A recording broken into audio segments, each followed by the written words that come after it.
It'll come as no surprise to your listeners that AI is already having a massive impact on the workplace. It's equivalent, I think Daniel's talked about it, to another industrial revolution, and there are a lot of industries, Brendan, that will not survive. So for small to medium business owners and leaders, I think there's so much opportunity though around efficiencies and building efficiencies in your business. And AI can be an incredible business leveler from a small to medium business. I think there's huge opportunities for new roles. We're seeing a whole lot of new industries coming out of it. So I think that's really, really important. In terms of the threat, people want to buy from people. They want to deal with people. Let's not lose our humanness in this, rush to become all AI. But I also think those companies that are slow or ineffective in their uptake, they're going to be left behind and they're going to be unable to compete. Natasha, you are very welcome to the ScaleX Insider Podcast. Delighted and thrilled to have you on the show today. I'm thrilled to be here. Yeah, joining us all the way from the other side of the world. So appreciate your staying up later this evening to share wonderful value with our listeners. So look, I'm going to kick off. We're very aligned on this.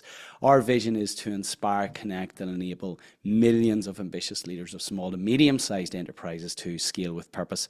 So Natasha, what does scaling with purpose mean to you?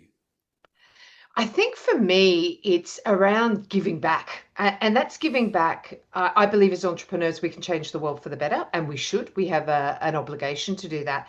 But also for me, it's around giving back not only to my clients, but giving back to my team as well. And then ultimately giving back to my family, because I think a lot of times when we are business owners and entrepreneurs, our families are sometimes a bit of collateral damage to that. I started this business when my son was 14 months old, and he very proudly told me at all of 16 he was not going to run his own business. And that made me reflect about what does that mean for them.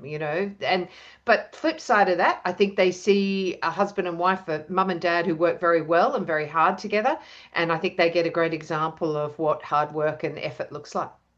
Yeah, I love that, and the importance of modeling in relation to leadership, both in a parental capacity and in a business capacity. And we'll get into that today in terms of modeling the behaviors we want to see in the workplace. So for those not familiar with your story, Natasha, I think in terms of setting the frame for the conversation today, it'd be worth getting a little background to your work, to your story, and what compelled you to write a book on hiring people, on managing people, and of course exiting those who are not performing. Given the extent of literature that's out there, why did you feel compelled to write the book that you wrote? So if you can set the frame for us, that would be wonderful.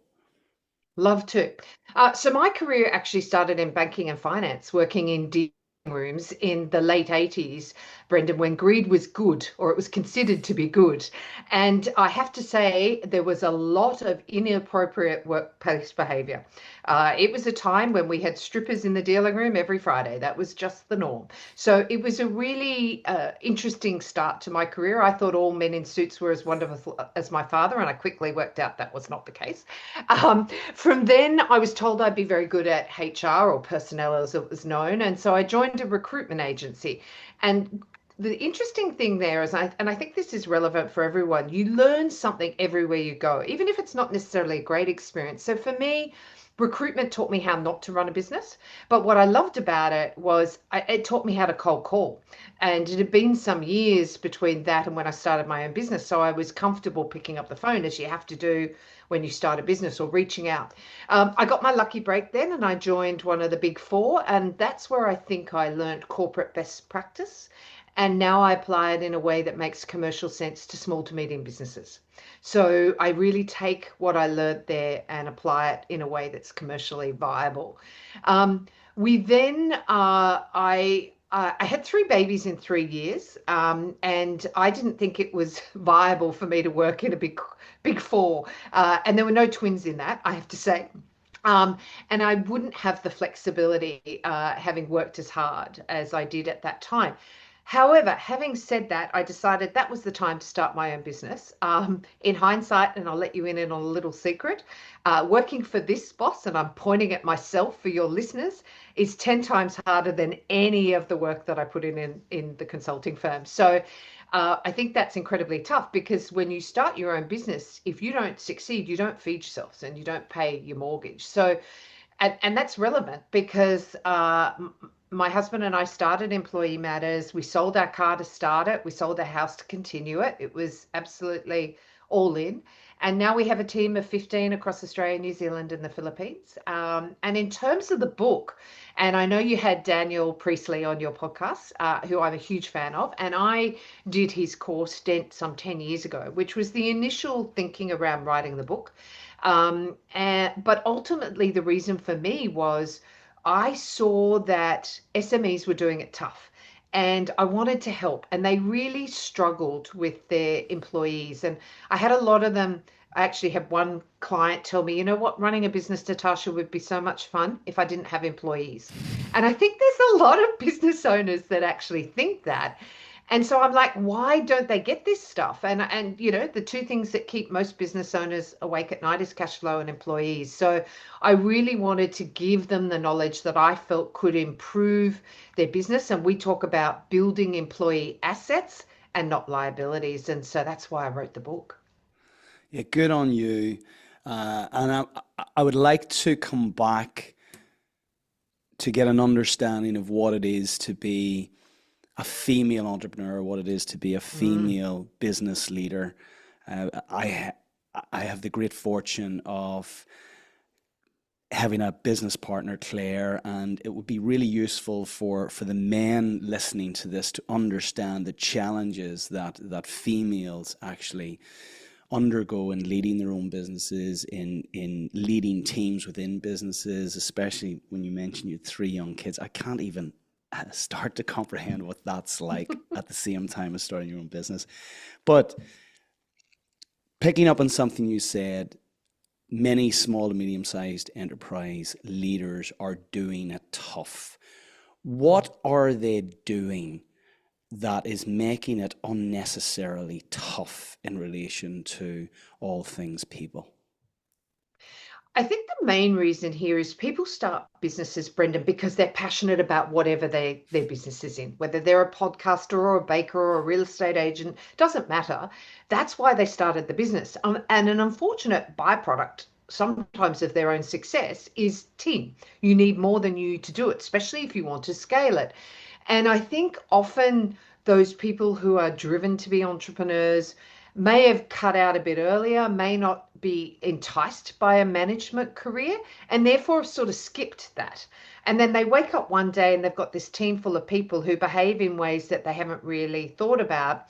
And it's not something that they've had any formal training in. And it is really, you know, the drive and the passion that a business owner has is very different to many employees. And they don't understand necessarily what the motivators of their employees are. The same way sometimes us as entrepreneurs drive our team absolutely batty. I know sometimes I do that to my GM, David Brown, and that's why I have him, because he's a great wingman for me. He's good at what I'm not good at. Same as my husband. He's good at what I'm not good at. So we play to our strengths in our business. So let's come to kind of the 3 pieces I feel that are so critically important. And we talk about in our own book, Simple Scaling, 10 Proven Principles to 10x Your Business, the importance within our people principle, which is the 3rd principle of scaling a business. We say you don't build a business, you build people, and people build the business. It's a wonderful quote from Zig Ziglar. You talk about the kind of the 3 overarching frames of hiring, managing, and exiting if that's the case. Given that 80% of people in the workplace on the latest Gallup survey are disengaged, we're clearly getting the hiring, the managing, and the exiting or not exiting right. So let's begin with why do you think that's why do you think there is such a knowledge gap right now, given that we've never had as much information out there? Hmm.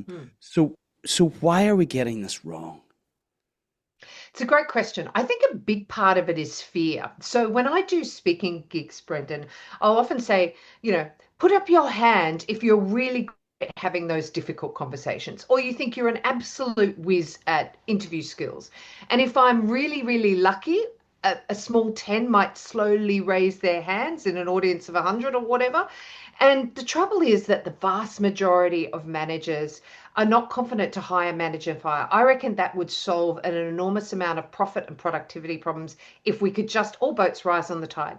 Every manager knows how to hire, manage, and exit their employees effectively, but then you overlay their lack of knowledge around the relevant employee relations legislation, and the results are likely to dip even further. So, I'm conscious we're on a global podcast, so it varies all around the world, but you have obligations from a legal perspective. And I think that makes people fearful.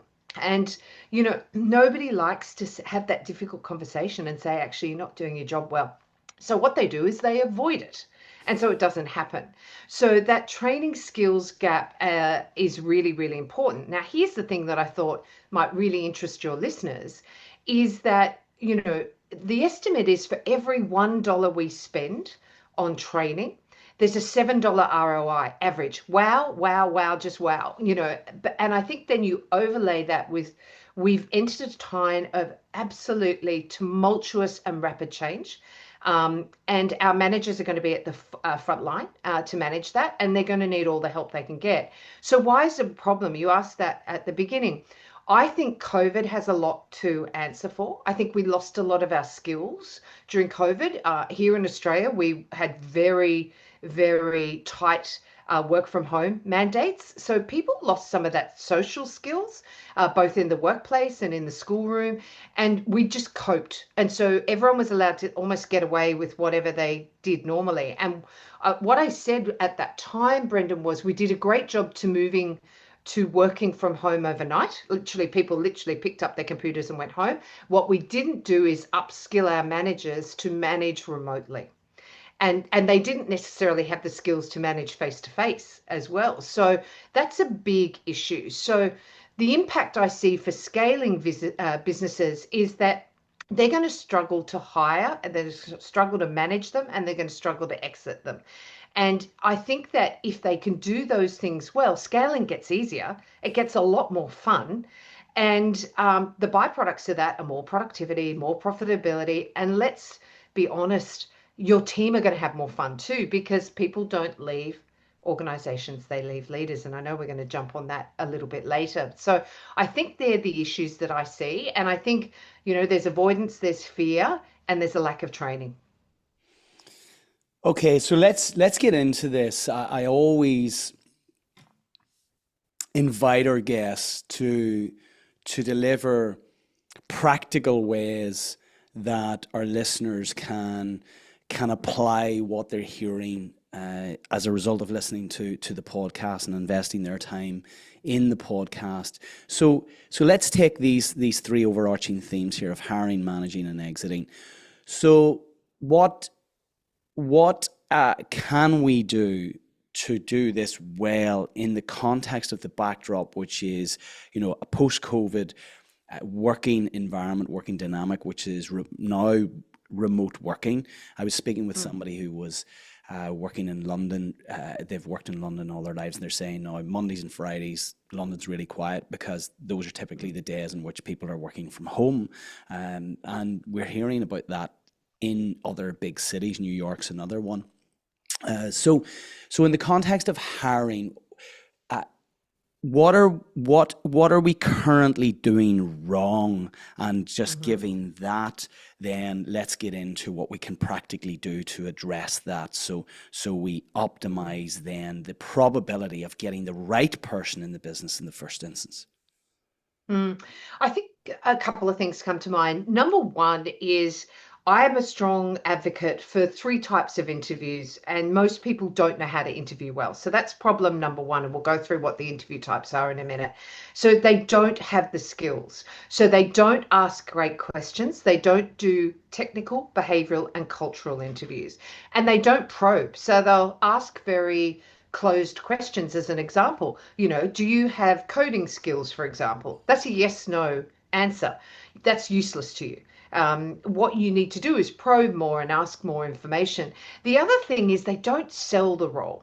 And it could be different around the world, but in Australia, we're currently in a very tight applicant market, and you want your candidates to pick you over your competitors.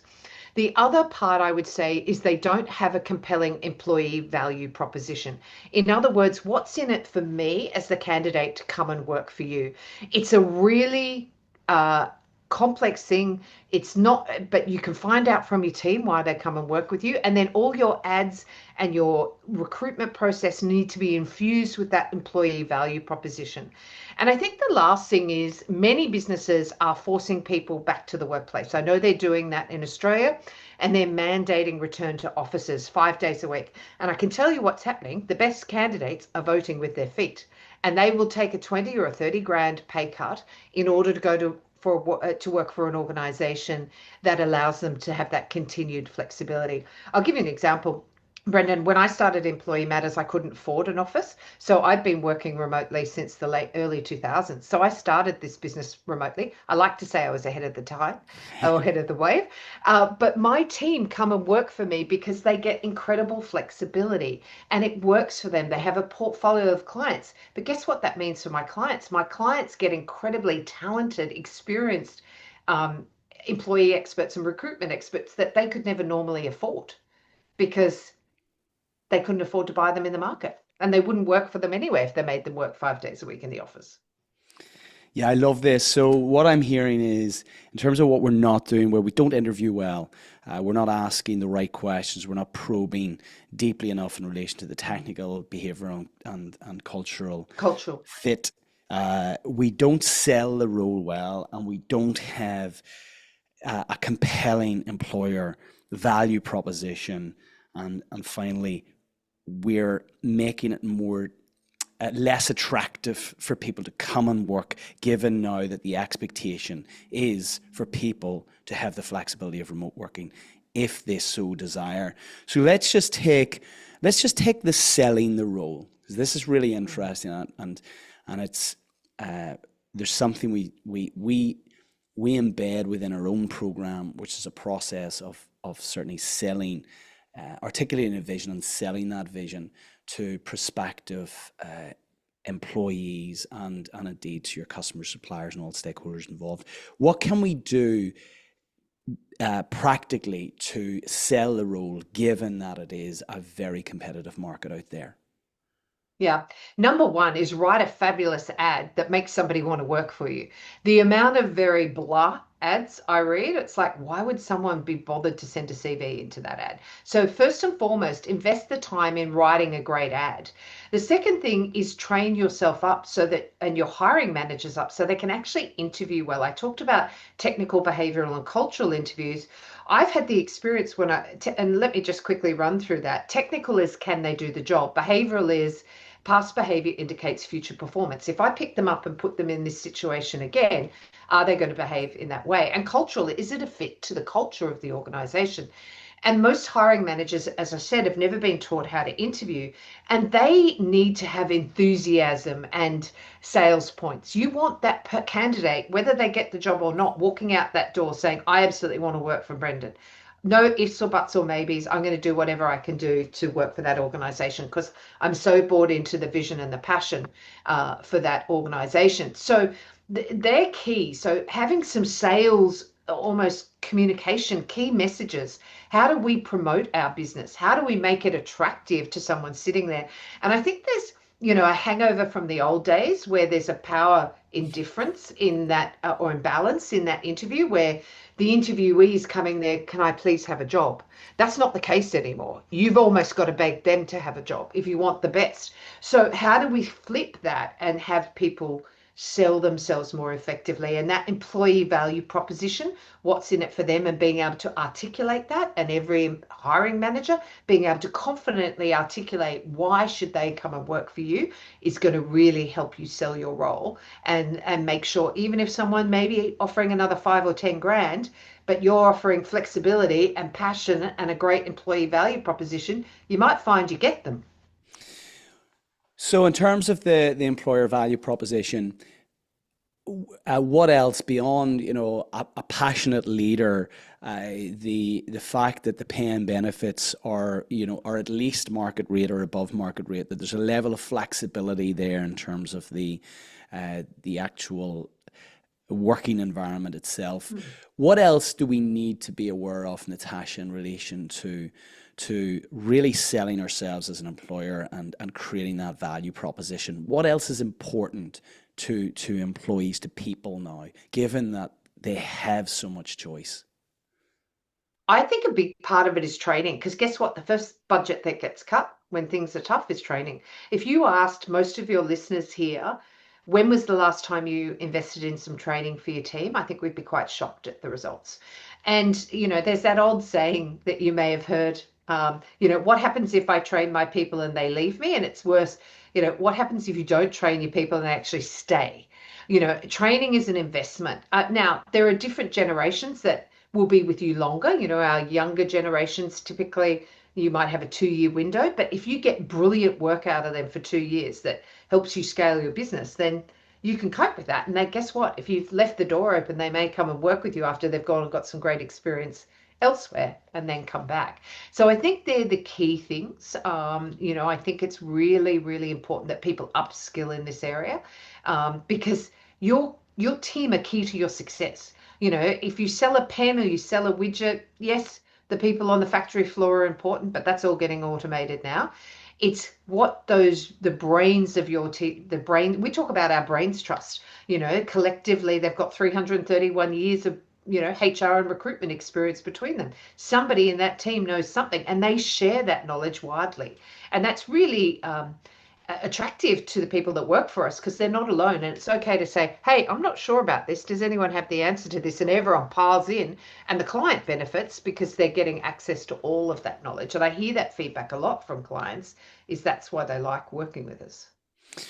So training, flexibility, compensation obviously at market rate, passion in the leadership for the direction of travel, where we're going here. In relation to kind of the younger generations that are coming into the working environment, what are you saying that is specific now to the new generation of employees that wasn't typically there, let's say, in our generation, where there was this traditional kind of subservient relationship, and certainly the mantra that I heard whenever I was growing up, that you should be just happy to get a job, and you put your head down, and you work, you don't ask any questions, and you hope you have that job for life. So what's different in the new kind of workplace dynamic in relation to the younger generations? Well, I think there's one comment I'd make before we even dive into that, is there's now potentially in some organizations 5 generations, if you've got from the youngest to the, and that has a whole lot of cultural and interesting challenges, just because of their approaches and their thinking and their ethics and all of that different roles. So I think if you're in an organization like that, you actually have to train your people about, this is what it's like to work with a millennial, this is what a baby boomer wants, and this is what a Gen X, so they actually understand each other. And I talk about dual mentoring. Wouldn't it be great if you mentored up a junior bod with a senior bod, with the view that they've both got content of value to swap and learn? Wouldn't that be a great way to transfer skills? The second thing I would say is, around our younger workers, there's a couple of things that's really clear, both in the research and what I'm seeing practically. They are very keen on building skills. If you are not educating them, they will walk out the door very quickly. So they're very keen to I talk about filling that skills toolkit. The second thing is they're very purpose driven. If this is not, it can't be all about making a buck. They want to know that they're changing the world for the better. And the last comment I would make is they are exceptionally PC.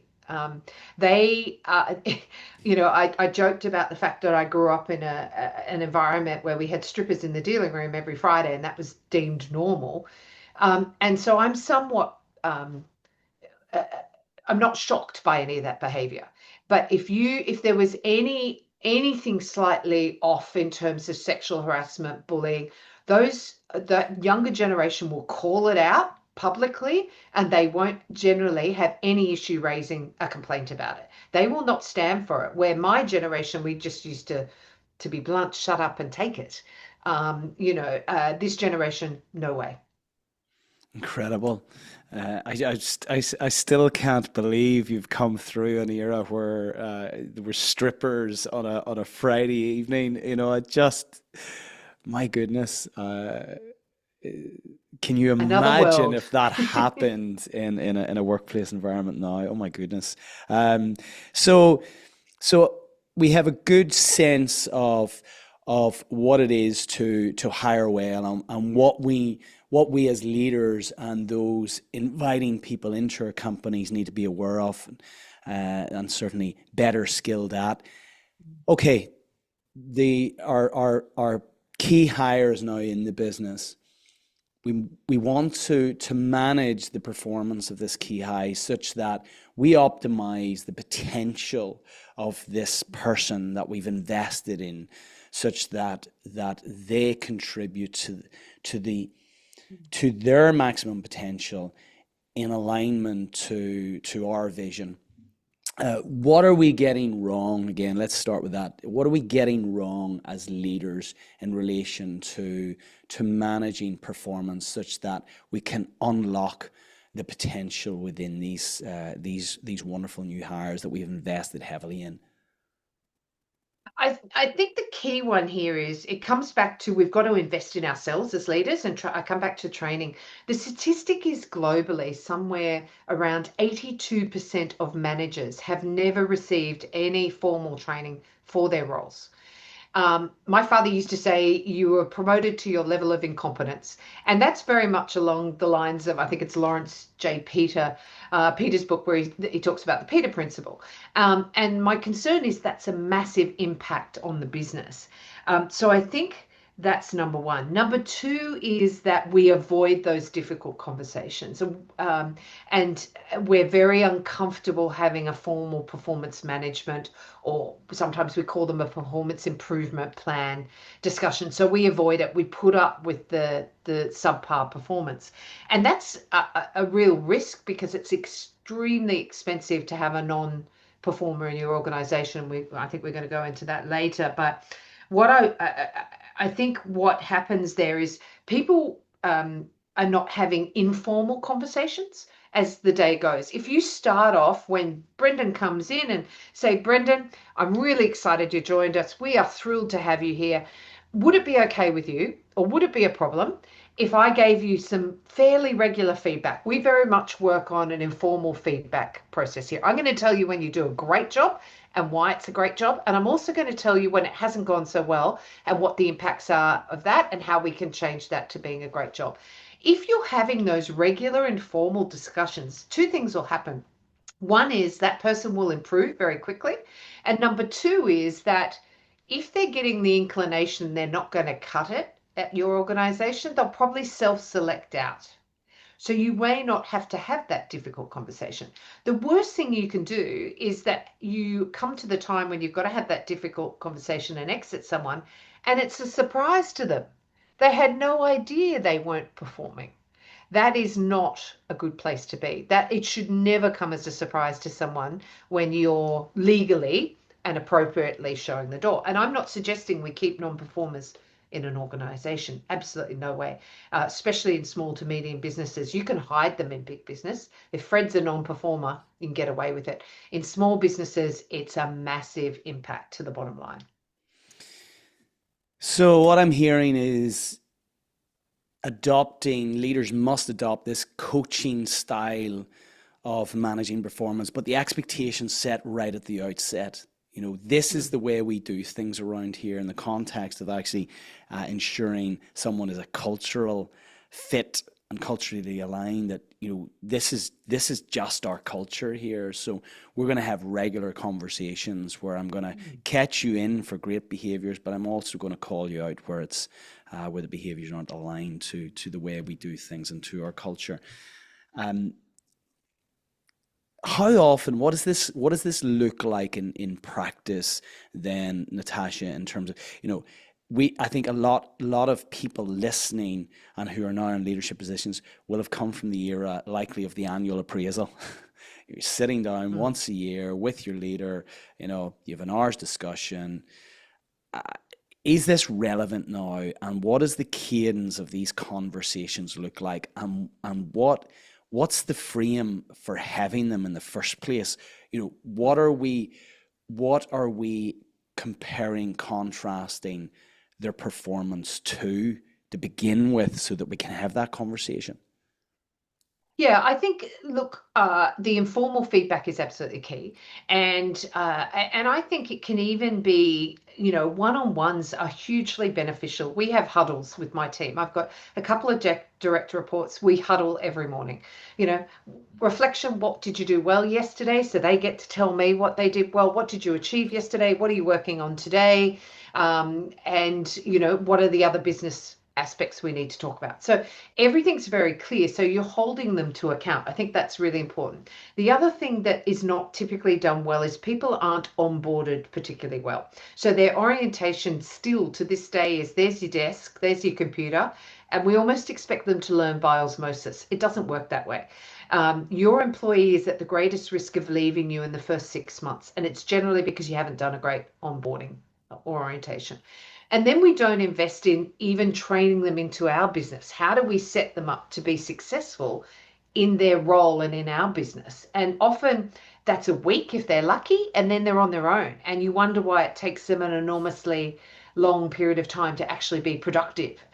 We say it takes usually up to about 6 months to be fully functional and productive in your role. Depends on the seniority of the role, but let's short circuit that and get that closer to 3, because we've done a great onboarding process. And that might mean you bring a buddy in, so they've got somebody that's helping them all the way along, transferring that skill and knowledge and that company IP to the new employees, so they're up and running as quickly as possible.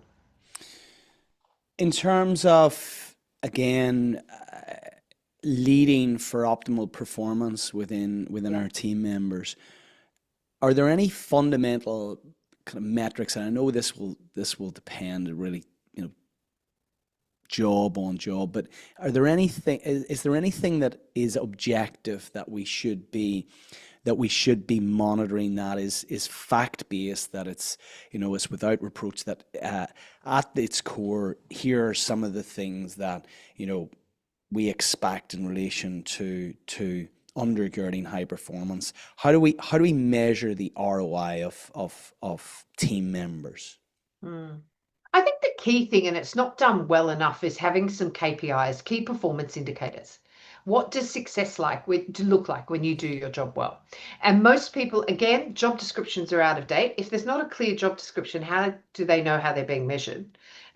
Second thing is, do we have KPIs so they know whether they're actually achieving the goals or not?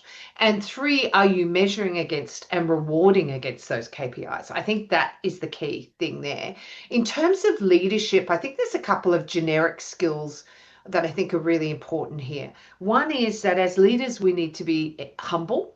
We need to be really invested in our team. We want to build relationships. We want them to succeed. And our team members need to know that we want them to succeed. Be really curious about them, about their jobs, about, your business. Lead by example. There is no good that's going to come from a leader who does not instill the right sort of behaviors and lead effectively. People will not follow a leader who's got the wrong kind of attitude. The last thing is, and I think this is really important, especially as leaders, because I think sometimes we don't understand the impact we have with that. Again, that power dynamic. Admit your mistakes, admit when you need help. It's really important that people feel like it's okay to make a mistake around here. You want them to own it up. You don't want it buried and then it comes out and bites you 6 months later. We talk about continuous improvement in our organization all the time. And I'll quite openly open up to my team and go, I actually stuffed up here. This is what I did. And that is incredibly comforting for people to go, well, if she says she can stuff up, then I can do that too. And I think that's really important. What else do we need to be aware of in terms of inspiring people to want to follow us? You know, being humble, being curious, um, uh, calling out our own mistakes, as kind of points of learning. What are some of the other things that we need to be aware of in terms of ensuring that people are inspired to follow us? I think number one is passion. We need to be incredibly passionate. If you're not excited about your business, how can you expect anyone else to be excited about your business? So true. Um, and you need to share the rewards. Interestingly, I have a team, predominantly women, predominantly people who are juggling elderly parents and young children, so we're known as the sandwich generation. And I'll tell you what, some of them have had some really tough stuff go on this year. Unbelievable. My clients would never know. But it's acknowledging that, it's providing the support for that, but also sharing the wins with that, sending them a massage voucher and saying, I know you're having a really tough time of it, thought this might help. Just acknowledging what's going on and seeing them as individuals, I think is really, really important as a leader. We do what we call catch me up sessions, which is where I catch up one-on-one with my team all the time, every quarter. And it's an opportunity for me to learn from them because I learn what's going on at the coalface and it gives me great stories and I understand what's happening. But also it gives them my ear for half an hour of their time. And I think they get a lot out of that, and I get a lot out of that. And I learn about things that we could fix or we could do better. And I think the fact that I'm listening and I value their opinion does great things towards engagement. Engagement is the measure of discretionary effort. What will make someone go above and beyond for me, not just because I'm paying them a salary, but because I am so bought in and they are so bought into what we're trying to achieve here. And I was reflecting back, sort of thinking about this call, Brendan, and I thought, my God, why did people work for me in that beginning when all I was this tiny little startup, which was probably very, very obvious? What made them take the leap of faith to come and work for me when they didn't even know whether I'd be able to pay their wages, really, at the end of the day? So what was the impetus to make them say yes and to follow me and follow me on my mission? And I think it's really important for leaders to reflect on what that is and try and use it and bottle it. I love that. Engagement is the measure of discretionary effort. And that's what we should be seeking to leverage from our people all of the time. And that's, I often find, and certainly as a younger leader, I was thinking of how, the team members should change, certain employees should change. But the reality was I needed to change in order to unlock the best out of those people. And that's back to being humble, being curious, being patient, taking time to truly understand the human behind that person that you've engaged with. And let's come to the third component of ensuring we actually bring in high performing people into our business and unlock their potential. If things are not working out, I think this is a wonderful question for all leaders to answer. If your employee handed in their notice, how hard would you fight to keep them? And having led hundreds and hundreds and hundreds of people in previous roles, there were one or two where I would have moved heaven and earth to ensure we kept. And there are others when they came to say they're going elsewhere. We shook hands. I wish them all the very best. The reality was that suggests that actually in some way this person wasn't performing and you haven't addressed it. So what what should we do to address performance that's suboptimal and ultimately exit people from the business and create that capacity to bring in the right person? It's key. And this one's a bit tough because obviously legislation varies so much Sure. across your listeners' demographic. But what I would say is I actually think I go one step further. You should feel devastated, absolutely devastated they're leaving. And if you are, then that's what we call the treasure dynamic. So what the treasure dynamic is, you want to build a business where your employees treasure your business as much as you do, and also they are your greatest treasure. And if you don't feel like that about them, then I would ask, why are they working for you? So we tell our clients to do stay interviews, not exit interviews, although they are important as well. But what would keep you with us for the next 12 months? What about the next 3 years? And the other thing around managing performance, and we touched on it earlier, is it should never come as a surprise to the employee that they're being managed out. And what I typically find is people leave it far too long. So often when they've got to the end of their straw and they say, Natasha, can you or one of your team come in and help us get rid of George or Mary, whoever it happens to be? And we'll say, how long has George or Mary not been performing? And they go, about 5 years. It's like, oh my God, do you know how much that has cost you as a business? So it's really important that we build a team. We talk about building a team of volunteers. Volunteers are high level performance and high levels of engagement that measure discretionary effort. I'm going to share with you, Brendan, after this, a little video which is called the Employee Commitment Model, which talks about volunteers and so on. And I think, you need to become, if you're a manager, you have no excuse. You have to become great at exiting people. You can do that well and you can do it poorly. I'll give you a brief example. I sadly arrived in London to work over there just before September 11th. I had to get rid of 50 people. And I was known as the Angel of Death. Can you imagine that nickname as a new single girl in London? It was not working for me. But what I realized, Brendan, was I was really good at letting people go in a way that it was done with dignity, with respect, and legally.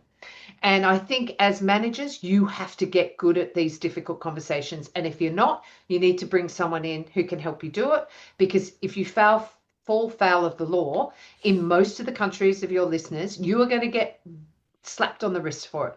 And the financial penalties can be quite high. And you don't want to be taken away from your business. You don't want to be on the front page of your local paper saying, that you had poorly exited someone. So do it well. And as I say, often when you even start doing it, the employee gets the idea that it's coming and they will exit for you.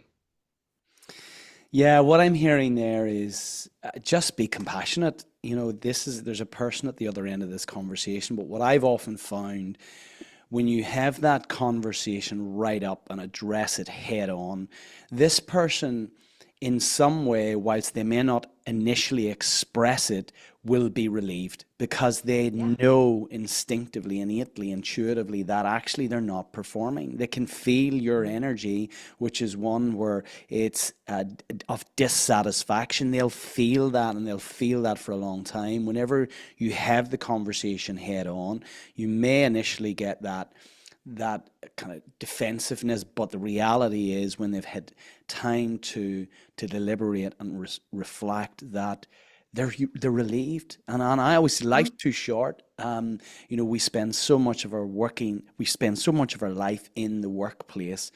You should be enjoying the workplace. You should be suitably challenged, and you should be orientated towards something purposeful with an expansive vision. If you're not, then go and find a place where your unique talent, your unique skills will be celebrated, will be praised, will be acknowledged, and actually you're leveraging those for the betterment of somebody else's vision and not necessarily the one in the existing workplace. So be compassionate. That again, this is all common sense, but my mum used to say common sense isn't that common after all. So in all of these things, we're talking about being human, but having those compassionate conversations when it comes to a point where things are not working out. And Something you mentioned earlier on, Natasha, was the fact that we're now living in a different era, to a post-COVID era. It's now an AI era. AI is ubiquitous. You referred to it earlier. What can we do in the workplace to leverage AI for the betterment of our scaling ambition, um, Mm. and ensuring that actually we're not necessarily displacing people, but we're leveraging AI to support people and really unlocking their potential. Can you speak to the to what is happening in relation to AI, and how we what are some of the threats, but how can we actually leverage the advantage of AI for everyone's betterment? It'll come as no surprise to your listeners that AI is already having a massive impact on the workplace. It's equivalent, I think Daniel's talked about it, to another industrial revolution, and there are a lot of industries, Brendan, that will not survive. I know when you were chatting with Carolyn Adams Miller, I think it was, you were talking about the fact was, will there be human coaches in the future, which I think is really interesting. My sense is that businesses are dabbling, but there's a lack of a structured strategy around how we're going to use AI in our business. And to be brutally honest, there's a lot of fear for many business owners as well as employees around what's this going to mean for them. Add on the fact that the technology is just moving so fast. It is really having a major impact. So for small to medium business owners and leaders, I think there's so much opportunity though around here around efficiencies and building efficiencies in your business. And AI can be an incredible business leveler from a small to medium business. We can do so much more cost effectively. And let me give you an example. I love tech. And my team will laugh at me, and I use it all the time. But there is a really good reason why I'm in HR and not technology. But a couple of weeks ago, I threw into AI and built myself a little website in 20 minutes. Now, that's someone who is not techie at all. And it was pretty good. My GM, David, was really shocked at it. And I used it to show my team an example of what can be done. So I think that's really, really important, but I think it needs to form part of a strategy. There's a few things. Your team needs to be all in. We have a Slack channel called our AI sharing, and we share everything from personal hacks that are working well in our personal life. I got AI to work out my dog walking roster for my kids, which is incredibly complex with their lives. Still didn't work, but it wasn't AI's fault. You need to tackle everything in chunks. You can't do everything AI. So let's work out where we want to start and build some reserves up and build some muscles up in that area. I think there's huge opportunities for new roles. We're seeing a whole lot of new industries coming out of it. Think about drones. We've got a potential client that strings wires, electrical wires across valleys. That used to be done very expensively with a helicopter at high danger for the individual, now being done by drones. So there's a whole new industry and whole new roles. We have another client that is electric charging stations. When we started recruiting for them, that industry didn't exist. We had to go and work out, well, who had the comparable skills to transfer over. So I think that's really, really important. In terms of the threats, I think we've got a risk and a very real risk in our excitement, Brendan. We go too far the other way. People want to buy from people. They want to deal with people. Let's not lose our humanness in this, rush to become all AI. I think there's a risk that companies lose their personality and it becomes bland. I think that there will be roles that disappear. I think potentially coaching is one. I think what's paralegals another, copywriters are another. There are a whole lot of roles that are at some significant risk. But I also think those companies that are slow or ineffective in their uptake, they're going to be left behind and they're going to be unable to compete. They need to be working out what this means for them. What are the opportunities? What are the risks? What are the threats now, before it's too late? And some would argue it's already too late. We mentioned at the outset, the challenges of being a female, being a mother, being a parent, being a partner, you know, whilst running your own business. Not everyone listening will be running their own business, but there'll certainly be female leaders listening to this. Being married to someone who has her own program to support females through perimenopause and menopause. You know, this is something that I've only become, I suppose, more knowledgeable of in recent years. So what? And that was ignorant on my part. What else do the men in workplaces and male leaders need to understand about their female colleagues and those females that are in the workplace that they're leading? Because I think when we get this right, I've always found, I mean, it seems females more so than males, they're and this is a great generalization, but more conscientious. They want to do a great job. They're more industrious. There's a greater sense of loyalty, and so I think when we get leadership right in relation to our female colleagues and those within our teams, back to that discretionary effort piece again, I think they'll just go through a wall for you. So what else do the males listening need to be aware here when they're working with female colleagues and leading, female team members? First of all, could I say it is so refreshing you're even asking me this question. So I think that speaks volumes. Um, Let me give you a brief example and then I'll go into that.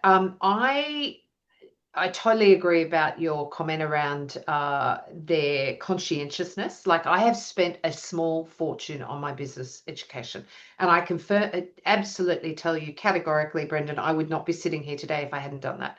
I have worked my absolute behind off. Um, and I think you have to, otherwise you won't survive. Now, I did my Australian Company Directors course. I am female, entrepreneurial. I've worked in professional services. I've done my course. I got an Order of Merit. Do you think I could even get an interview? No, to be on a board. So we have a long way to go. I think there's a lot of shepherding that happens, but it's shepherding from males, not necessarily females. I think you have to have an incredible amount of resilience to put yourself out there. And I think a lot of women lack confidence. That whole thing about a woman will only apply for a job if she's got 110% of what they're asking for. A guy will give it a go at 60 and he'll probably still get the job. Um, I think we also have a lot going to your point. We can achieve an incredible amount even with a whole lot going on. So, you've got women who are in Australia, our statistics around domestic and family violence are horrendous. It's 1 in 4 women, 1 in 6 men. So that's going on. You've got menopause. It wasn't talked about for years and years and years. It's only just started to even be mentioned. That is a big thing. So I think, you had a great conversation with Carol, and again, it really resonated with me when she said, I think you guys were saying she'd done some research. There was 1 female for 5 males on every podcast. Now that's a problem. What works really well is when we've got equals, the boards that have equal diversity, not even whether it's female or male, get better results. They're more profitable. So why aren't we doing that more? I think there are some big challenges there. I think women are starting to get a voice now, but it's taking a long time. It's much longer than I hoped I would see in my career in my lifetime. But I think it is starting to change, and we've got male champions of that change like yourself that are calling it out, that it's even acknowledged. I think there's that video on Facebook where they ask a guy the questions that a girl would typically get answered, and the guy's reel back going, what, you've been asked that? I have men who tell me, actually, I think I'd run your business this way. I don't like your business model. And it's, with all due respect, it's not your business. So that's what I mean. Having said that, I am a huge fan. I have mentors that are men who have There's one guy in particular who is an ex Big Four who I can just ring up and say, Jeff, I've got a situation. Can I have your thoughts? And he just, whatever he can do to support me. And again, he's been absolutely incredible. So I'm so grateful for that. But there's still a lot that are being dragged along, and they're struggling because women are starting to take roles in organizations that were traditionally done by men, and that's causing some headaches for some of the guys as well. So sorry, you got me on my soapbox. I hope that was helpful.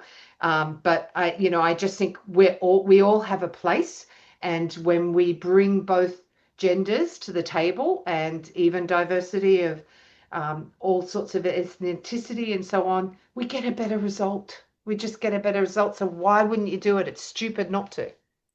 Completely agree, and it's not a soapbox at all. As the father of one boy and two young girls, now 21 and 19, I just think this conversation is so critically important, and we need more female role models like yourself, Natasha, who are out there calling these things out, who are being entrepreneurial, who are navigating through the challenges of being female and being entrepreneurial, running your own business. It's wonderful. And we need just more role models like your good selves. I have the wonderful fortune of co-founding a business with an incredible lady, Claire, and yeah, it would be a very different business without her. So moving into the close, and just before we do that, is there anything you would like to pick up on that maybe we haven't covered today in relation to the hiring, the managing, the exiting? Yeah, I think the one thing I would talk to you about is how do you understand your numbers, your ROI, your return on investment? And I'll run through that super quickly. Most businesses don't even know what their average productivity return per employee is. It should be 3 to 1. So what you do there is if your revenue is $100 divided by your 10 employees, that means you're getting $10 return on your investment. You should be getting 3 to 1. So you should be getting like 4 times that. So that's number one. Number two is those employees that are non-performers are costing you 34% of their wage. You're just blowing it away because they're a non-performer. So get rid of your non-performers quickly. Don't hang on to them. The other one is that it costs you between 50 and 150% on top of base salary to hire someone. So go and make a good hiring decision because you do not want that churn. And lastly, those engagement scores. We talked about the measure of discretionary effort. Those organizations that have engagement scores of 75% and above when compared to the bottom 25th percentile get on average 21% more productivity and 20% more profitability. Now, who wouldn't want more than that, more of that? So I think it's absolutely key. And I found even in corporates, they weren't good at measuring these ROI. So I've come up with an ROI calculator that can help businesses make better decisions around their employee spend and make sure they're getting the return on investment that they deserve. And it's not hard, but businesses just aren't aware of what those figures are. Yeah, I'm glad you brought this up, and the in relation to the ROI calculator, is that a free tool that you provide, Natasha? Or is that something that It's to be fair, it's still in beta, but I'm happy to talk to anyone about it. The formulae are all in the book, so from high to fire and everything in between, so people can pick that up there. I'm happy to throw not a digital version, a PDF version in your show notes if that's helpful to that your is listeners. super helpful? Absolutely, yeah. So I was going. Yeah, happy to do that, and a couple of videos that Oh, might help. super, super.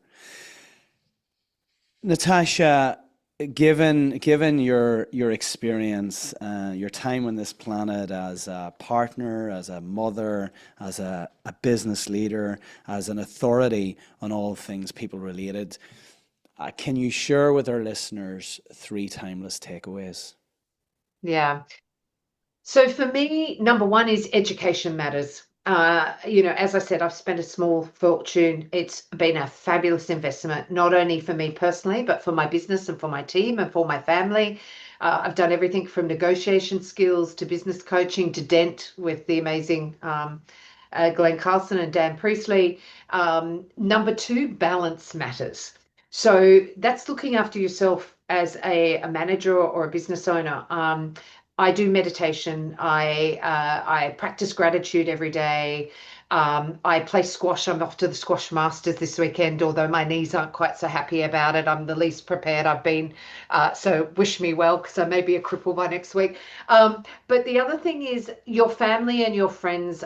My girlfriends and I get together, and I have sore tummy muscles after. A good dose of laughter is really important for the soul. And last of all, no surprises here to your listeners, employees matter. An obvious choice for me, but absolutely fundamental to your success. Invest in them. And that doesn't just mean financially in terms of salary and training, but invest in your relationships with your team. It will come back to you tenfold. I don't pay my people the 75th percentile. I can't afford to as a small business owner. Yet I managed to attract incredible talent, and a big part of it is because I see them, and I trust them, and I invest in them in other ways. And I would encourage all of your listeners, they're an untapped resource in many cases. They're your greatest, I say your employees are your greatest asset, and also potentially your greatest liability, and should be treated as such. Let's build employee assets and not liabilities. Very, very powerful. Thank you.